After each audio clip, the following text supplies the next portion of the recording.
Hi, I'm Daniel Kleinsteiber. I am the founder of breadBoard.gaming Incorporated, maker of the Doppel digital miniature token. I'm here today with a longtime gaming friend, Corey. Corey, Hey. please introduce yourself. Hi, so I'm Corey Meese. I am a longtime gamer. I've been playing Dungeons and Dragons since about 2004. As a high school teacher, I run a tabletop gaming club at my school where kids get to experience D&D and other similar games. And I've been bouncing ideas back and forth with you on this for many years. Yeah.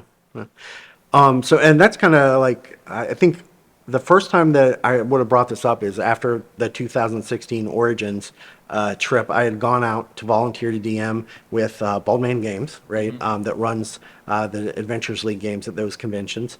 And I was kind of wrapping up my table, towards the end of convention. And had an issue where my case got knocked over and stuff flew everywhere, minis everywhere. And this is just after spending like a half an hour to try to help a girl find her mini that she lost during earlier during the game.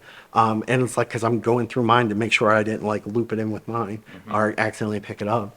And at that point, just dealing with the mess and, and this poor lady who was very distressed about the missing mini, I was like, you know what? I wish I could just take my phone and put it on the put it on the map, but it's much too large, Yeah. right? And that's just not going to work, right? So that kind of stuck in my head, and I started thinking, well, what? I mean, small screens are no big deal. I mean, the Apple Watch exists, right?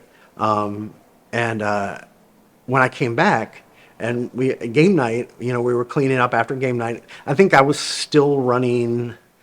I don't even remember which one it was. I don't know if it was Storm King's Thunder or Straw. I think it was strong because I ran first.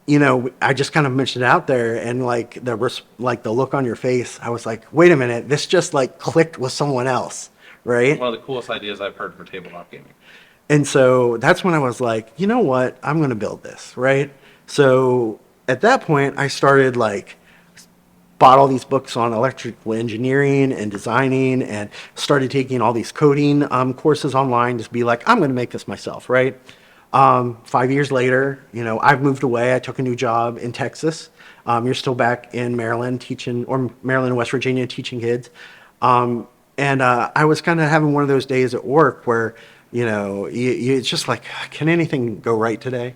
And I'm like, I really want to do this. I would much rather be working on getting this out in front of people and making this my life. And I was like, I'm never going to do it unless I actually get some help.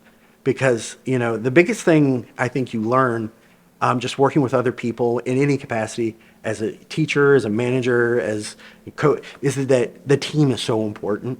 And you get no great thing is ever accomplished by itself, by one man himself.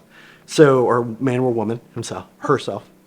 And so I reached out, started looking at design companies, and I met with a group of folks from a company called Shark Design, and they had a really they really impressed me that they could help me build this.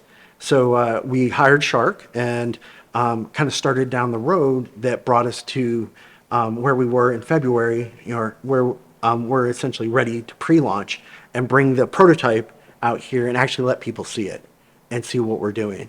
And it's just really exciting to kind of be at this place and see other people having that like moment, like that connection moment where it's like, oh, wait a minute. Yeah, I would want that too. Mhm. Right.